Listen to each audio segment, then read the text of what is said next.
Hello and welcome into another episode of Locked On Wolves. Today on the show, checking in on the Timberwolves lineup and specifically their dominant bench trio.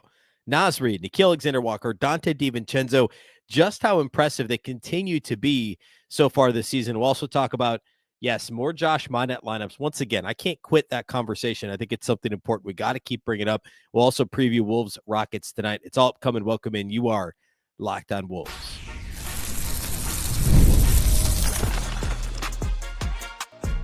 You are Locked On Timberwolves, your daily Minnesota Timberwolves podcast. Part of the Locked On Podcast Network, your team every day. Hello and welcome to the Locked On Wolves podcast, part of the Locked On Podcast Network, your team every day. My name is Ben Beecken. I'm the host of Locked On Wolves. Today's episode is brought to us by FanDuel. The NFL playoffs are almost here, but it's not too late to get in on the regular season action with FanDuel, because right now new customers can finish the season strong with $250 in bonus bets if your first $5 bet wins. Visit FanDuel.com to get started. Happy Friday, everybody. Happy weekend. Happy Timberwolves game day. Hopefully you've had a fantastic holiday week as we head toward the new year here. The Wolves play the Rockets tonight, and we'll look to build a new winning streak, to win a second consecutive game on the heels of a 3-game losing streak. We'll talk about the difficult matchup against Houston a little bit later in the show today. I want to start with some lineup conversation, some really just kind of dig in on how impressive the bench trio has been so far this year, and all the lineups that include the bench trio. We did this a few weeks ago, and it continues to be the case, even though individually we could point at a lot of issues for Donte DiVincenzo and kind of a roller coaster so far for Naz Reid, and consistently great play from Nickeil Alexander-Walker. But despite all of that, any lineup with those three guys in it is fantastic. So we'll dig into that a bunch today. Talk a bit about Josh Minott too. We'll get to Wolves-Rockets a little bit later. First, though, a big thank you for making Locked On Wolves your first listen every single day. Of course, this show is free and available everywhere. That includes YouTube, as well as all of your favorite audio platforms. Wherever you like to listen to podcasts, you can also you can find Locked On Wolves. You can also watch on YouTube. You can also watch on the Locked On Sports Minnesota app on both Roku and Amazon Fire TV. And a reminder that you can subscribe to the daily newsletter at LockedOnDaily.com. Head on over to LockedOnDaily.com. One stop for all things Wolves, some national coverage, and all the above. Newsletters are going to come back out here today on Friday, and we'll hit you every day except New Year's next week. But normally Monday through Friday, you'll get a Locked On Wolves newsletter in your email inbox. Again, sign up at LockedOnDaily.com. All right. Let's dig in on the bench mob. Let's talk about the Timberwolves bench unit, the trio of Naz Reid, last year, of course, the NBA's sixth man of the year, Nickeil Alexander-Walker, and Donte DiVincenzo. And as I said right off the top, like if I were to give like a one sentence on each of these guys, I would say Nickeil Alexander-Walker has been, I said this the other day on the show, pound for pound, the Wolves' best player this year. And when I say pound for pound, I mean like based on what expectations and what his role is, right? Like I'm not saying he's better than Ant. I'm not saying he's better than Rudy, whatever. What I'm saying is based on expectations, what the team needs him to do, what the team expected him to do this year, he has over-delivered more than anybody else on the roster. That's what I'd say about Nickeil. On the other end of the spectrum, Donte DiVincenzo has been nowhere near the player he was with the Knicks last year, nowhere near the player he was in limited action in preseason this year, nowhere near what the Wolves expected him to be. Three-point shooting-wise, his actual percentage, his on-court production in other ways, obviously his scoring opportunities and volume are way down comparing where he was with the Knicks last year as usually a regular starter for Tom Thibodeau and the Knicks. But just relative to expectations, DiVincenzo has not delivered individually. And Naz Reid is probably about where you'd expect him to be in terms of his overall individual impact, although it's been a bit rockier than last year, a bit more of a roller coaster than you might expect because of some limited opportunities, because of maybe I think he's gotten shortchanged a bit on opportunities with, I think he should be playing more in fourth quarters, for instance, over Julius Randle. And he just hasn't been as consistent as he was last season. We've also seen some good moments. I think the defense has been really good. I just think obviously the shooting's not quite to where it was last year. He was a 40% three-point shooter. He's only 35% this year, but across the board, it's been a bit more of an up and down start to the season for Naz. However, the sum of the parts of these three guys off the bench for the Wolves, the results are outstanding. All lineups with these three players together, this is according to Cleaning the Glass, Donte DiVincenzo, Nickeil Alexander-Walker, and Naz Reid together are a 95th percentile unit. This is across 800 possessions. They're a plus 12.8, which is a 95th percentile unit. All units with those three are a 98th percentile defensive unit, allowing just 102.1 points per 100 possessions. They're a phenomenal defensive unit. Offensively, they're 65th percentile, about 115 points per 100 possessions. But again, the sum of those things together, a 98th percentile defense and a 65th percentile offense as a three-man unit, is a 95th percentile five-man unit, is any five-man unit with those three guys on the floor, a plus 12.8. The most used is an 81st percentile unit total, and it's better on offense than on defense. And the two guys that they share the floor with are Anthony Edwards and Julius Randle. So perhaps not surprising, it's better offensively than defensively. However, the best overall lineup with those three is a lineup with Mike Conley and Rudy Gobert. So a completely different duo that they're on the floor with. Two different starters. Now notice Jaden McDaniels isn't in any of these lineups. Well, we'll talk in a moment about that. But Jaden's not in any of these top three lineups. But the top in terms of usage is Naz and Ant. The top in terms of success, which is only 22 less possessions, is Rudy and Conley. And it's a plus 29.7 unit in 174 possessions. So still a smallish sample size. But we're still talking almost 200 possessions at a plus 29.7, a 66th percentile offense, and a 97th percentile defense with Rudy and Conley on the floor along with those three. And then the third most used is an 89th percentile unit, a plus 24.2, and a 100th percentile defensive unit is those three with Rudy Gobert and Anthony Edwards. I'll tell you what, that second unit, the one that's a plus 29.7 with Conley and Gobert, that to me is my favorite. I don't know. I want to say favorite. My favorite frequently used Wolves lineup this year is the bench mob plus Rudy and Conley. And I know Ant's not in it, but that is a good lineup that can do a little bit of everything. It's a well-rounded lineup that's got four guys that should be above league average from three. Conley and DiVincenzo, who are both under-delivering. Naz, who is too, and Nickeil, who's been rock solid.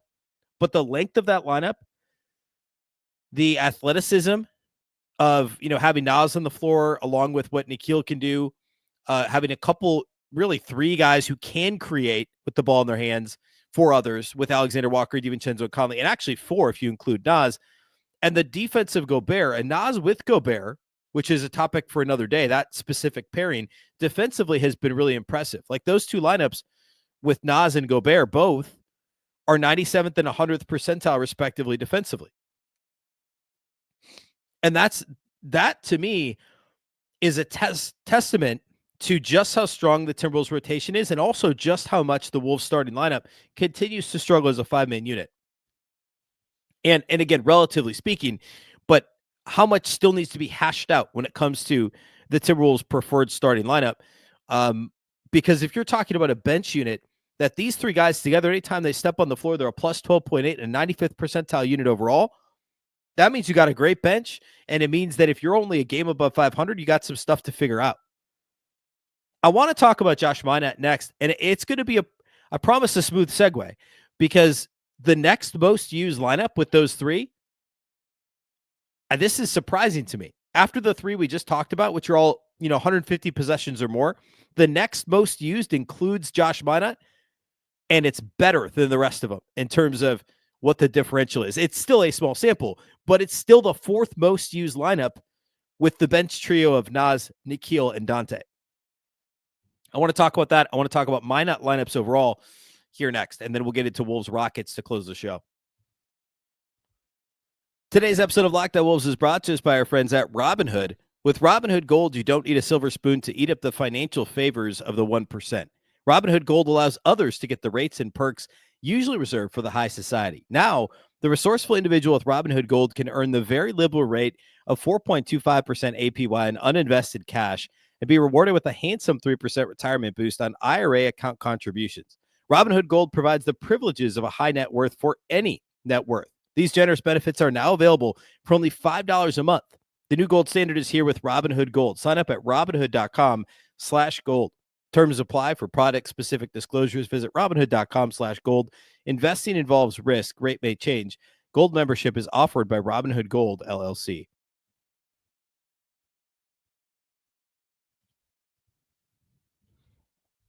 All right.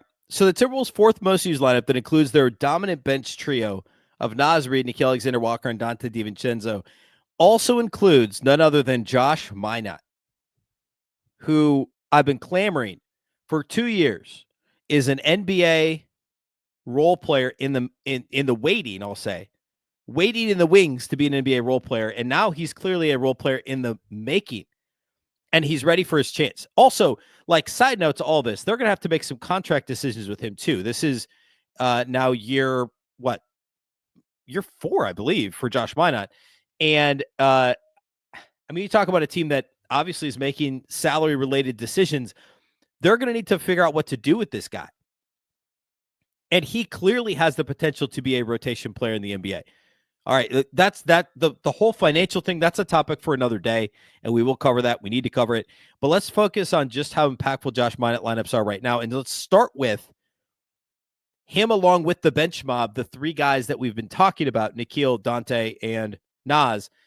Those three plus Josh Minott and Julius Randle, believe it or not.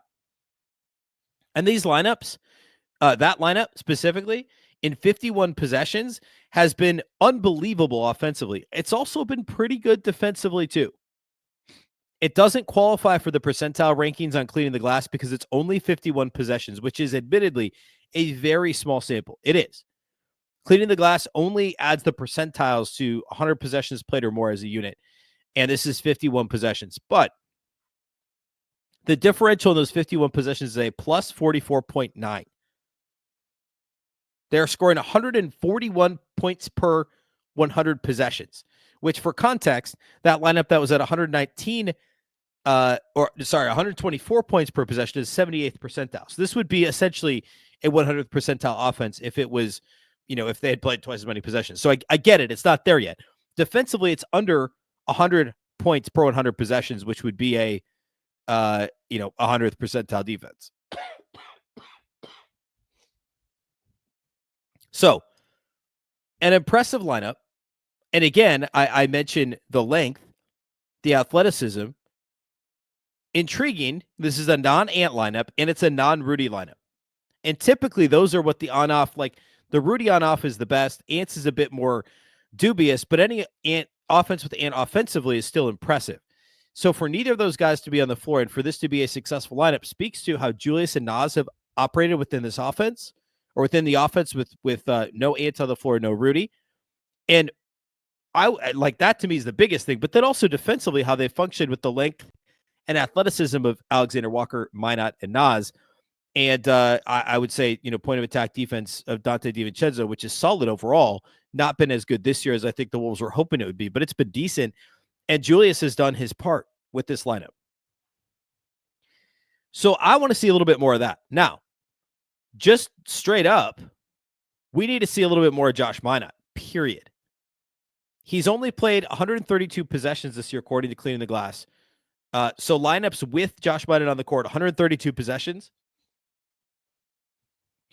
They are playing at a 96th percentile rate with Josh Minott on the floor, a plus 13.4. And it's the offense that's been so good. That's really carried these Josh Minott units.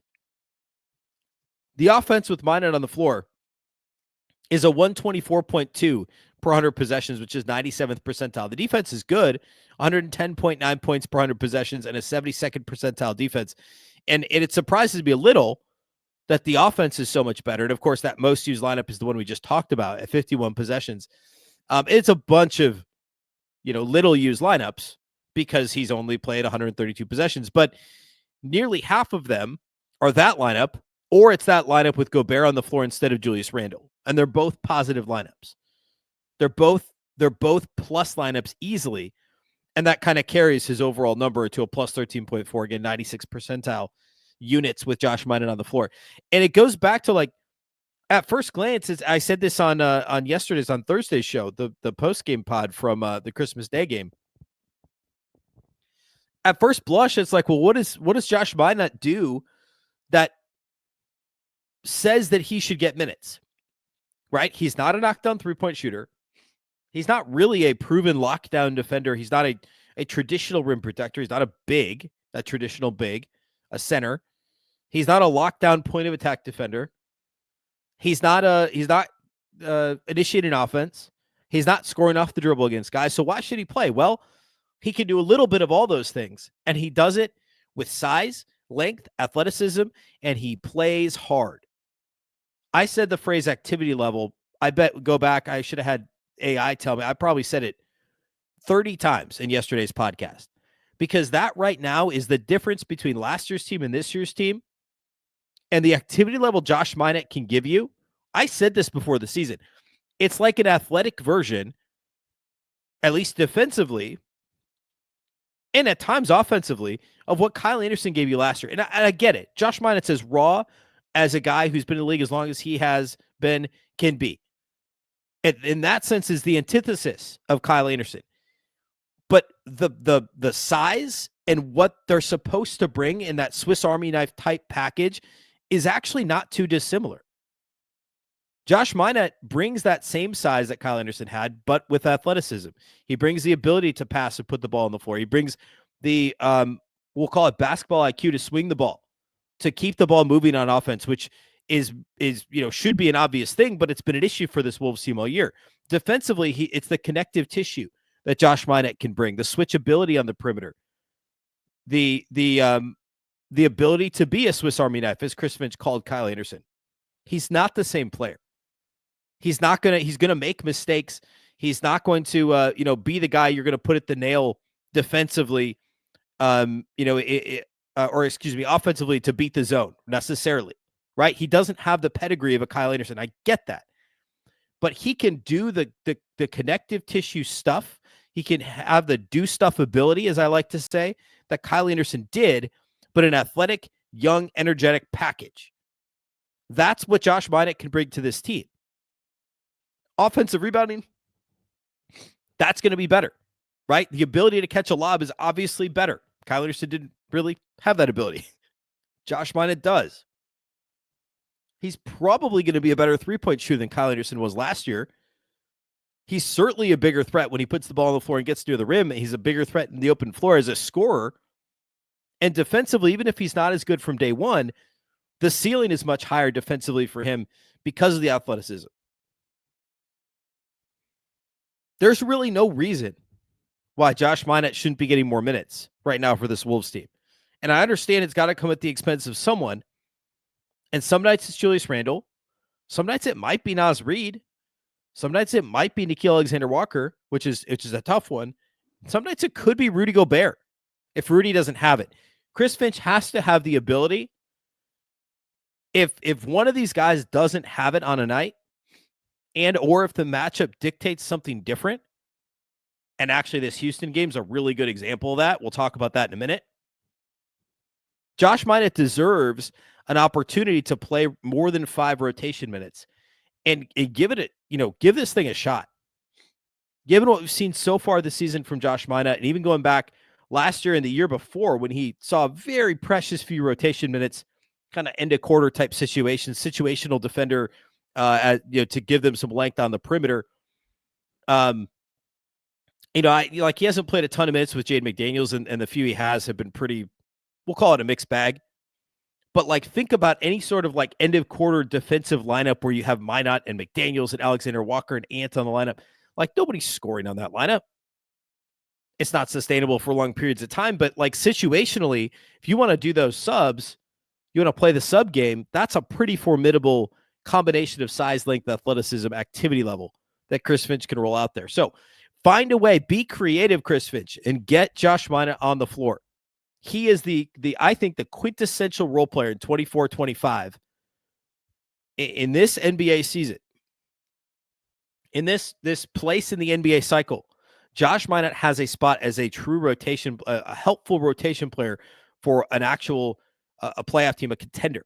I really believe that. And I'm hoping that this is where we start to see a bit more of Josh Minott on the floor to be that connective tissue that I truly believe he'll be. All right, let's close the show today by talking Wolves-Rockets. We'll talk a little bit about that matchup, what to expect, what the Rockets have been up to, and what to look out for in this game. We'll do all that here next.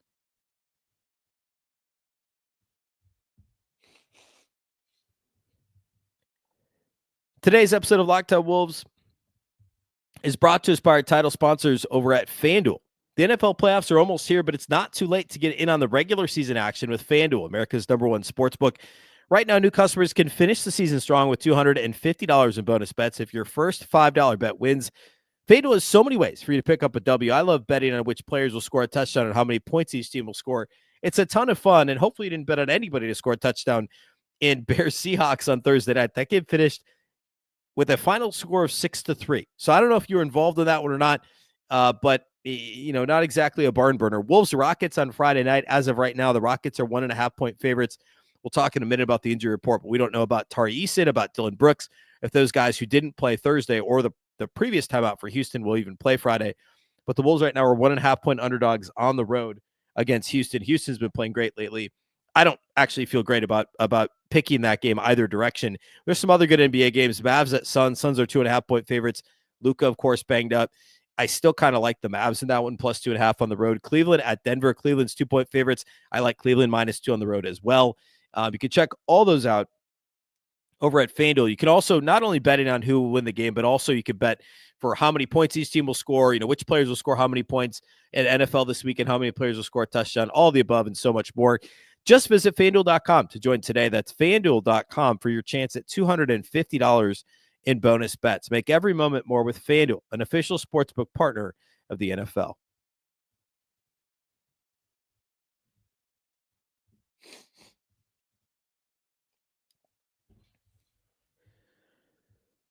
All right, let's close this thing out with the Wolves-Rockets preview. To quick set this up in terms of what each teams have done recently before we, and injury report and stuff, before we get to what happened the last time around between these two teams. Houston has won. Oh, man, I lost it. Houston's won 6 of 7 or something like that. Let's see. They've won 4 straight, and they have won 6 of 7. This goes back to the last time they beat the Wolves was in overtime in the in-season tournament game. Since then, they won a couple more after that, including one of the few teams that's beaten OKC. They lost 2 at Sacramento, at Golden State, and then since then they've won 6 of 7, and their only loss was at OKC mixed in there. They've beaten the Warriors twice. They've beaten the Warriors twice, and they won at the Clippers. I guess their other wins aren't all that impressive. They've beaten the Pelicans twice, they've beaten the Raptors, and they won at Charlotte. But still, they're 21-9. They beat the Pelicans by 17 last night. So the Wolves have the rest advantage. The Wolves haven't played since Wednesday. The Rockets are on the second night of a back-to-back. They were in New Orleans on Thursday night, so they had to travel back into Houston for tonight's game. So the Wolves have the advantage there. Also, injury report-wise, Dylan Brooks and Tari Eason have each missed the last 2 games for Houston. They didn't play last night, which they were both questionable coming into Thursday, which leads me to believe they probably looked at this and are like, we could probably use them against the Timberwolves more than against the Pelicans. Let's give them an extra day. Let's not make them play in a back-to-back. Let's see how they're doing Friday. So I would be willing to bet at least one of the 2 of them plays on Friday night, considering they were both questionable earlier in the day on Thursday. So we will see who all is available against the Wolves. Of course, the Wolves have a bunch of guys who have been day-to-day for a while. That includes Joe Ingles, Luka Garza. I think Daisha Dix is on the list too. Not guys that normally play for the Wolves anyway, in terms of rotation minutes, so I wouldn't worry too much about that. The last time these teams matched up was in the in-season tournament game, which I think was was it right after Thanksgiving? Yeah, it was November 26th, so actually right before Thanksgiving, like the week of Thanksgiving. And that was an overtime game. The Wolves were down at halftime. They were down by 10 at halftime, had a little bit of a second half comeback, had a chance to win the game at the end. Rudy Gobert had a great defensive play on one end of the floor. I believe the Wolves are out of timeouts, or maybe didn't choose to take one. I think they were out of them. And Ant took a tough shot, missed it, almost made it, but missed it. And then the Wolves lost by 6 in overtime as they just couldn't find rhythm offensively. A very familiar script we've seen late in games for the Wolves this year.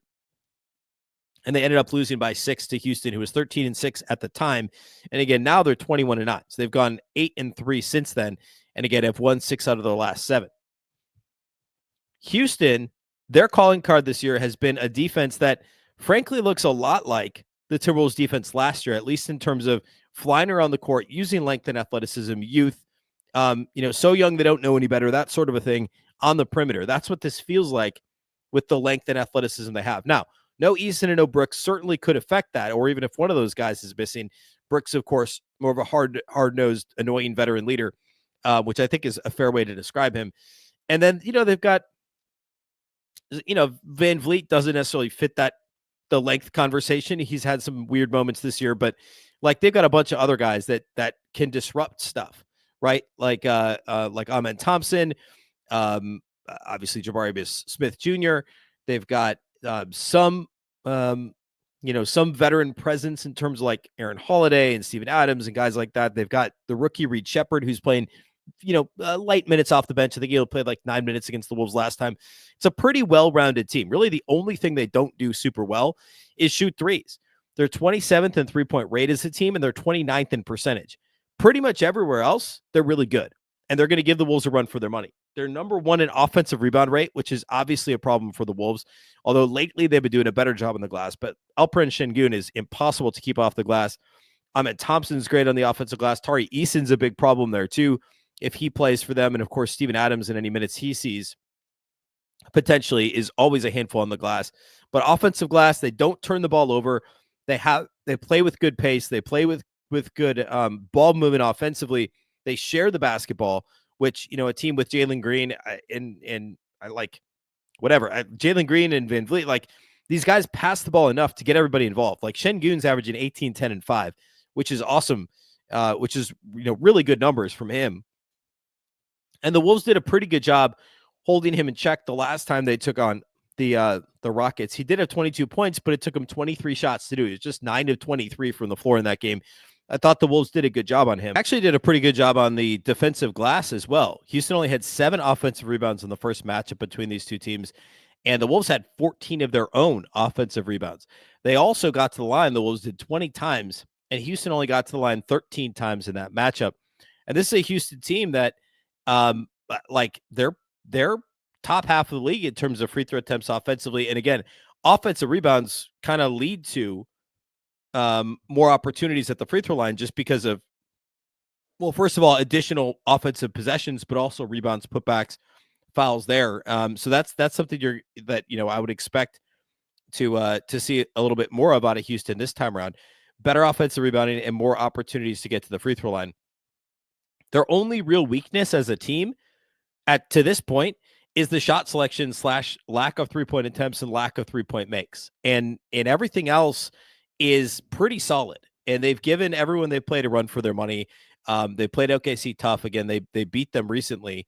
And I actually don't hate the matchup for Minnesota other than the offensive rebounding thing.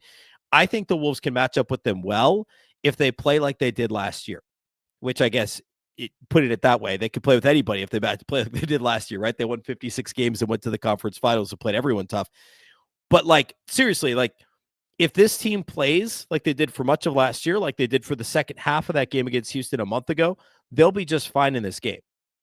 And I bet if one of Brooks or Eason plays Friday, I bet this line moves up from what did I say it was 2.5 at FanDuel, I think, or is it 1.5? Hang on. It is 1.5 right now. I bet it moves up. I bet it goes up to 2.5. And I actually wouldn't mind taking the Wolves plus 2.5 in this game. I think it's going to be a close game. I think the Wolves are going to play well. I think that they're going to be able to take some momentum, plus the having the rest advantage, et cetera. I think they'll take some momentum from the Christmas Day win over Dallas into Houston and give the Rockets a run for their money and possibly pull it out at Houston on Friday night, which would be great. To put together a couple consecutive wins, to get a couple games clear of 500. I think it's a matchup the Wolves can do okay with. And again, I think the first matchup, how they handled Sengun, forced the ball out of his hands, made Van Vliet work. The Wolves have enough perimeter defense and enough interior defense that I actually don't mind this matchup for the Wolves. All right. We'll have the live postcast following with Luke and Jack over at Locked On Sports Minnesota on YouTube. We'll have the audio for you here at Locked On Wolves. I'll be back on Monday, and I'll have the I guess Monday will be the post-game pod following Sunday's game. The Wolves, after the Rockets game on Friday night, they travel back to Minnesota, and on Sunday, they'll have Wemby and the Spurs once again. Sunday from Target Center at 7. So I'll have the post-game podcast for you on Monday the 30th. Following that, we'll be back on track with 5 shows again next week. So lots of, which, by the way, the first game against OKC is next week too. So a lot upcoming here over the next few days. That's all we got for you on today's show. A big thank you for making Locked On Wolves your first listen every day. Of course, this show is free and available everywhere, including YouTube, as well as all of your favorite audio platforms. You can also watch on the Locked On Sports Minnesota app on Roku and Amazon Fire TV. A reminder to please sign up for the daily newsletter at LockedOnDaily.com. Sign up for the Locked On Wolves newsletter, and be much obliged if you were able to do that. Of course, the Locked On Wolves podcast is part of the Locked On Podcast Network. Remember, the Locked On Network is your local experts on all the biggest stories. Once again, I'm Ben Beecken. This is the Locked On Wolves podcast, and we'll catch you next time.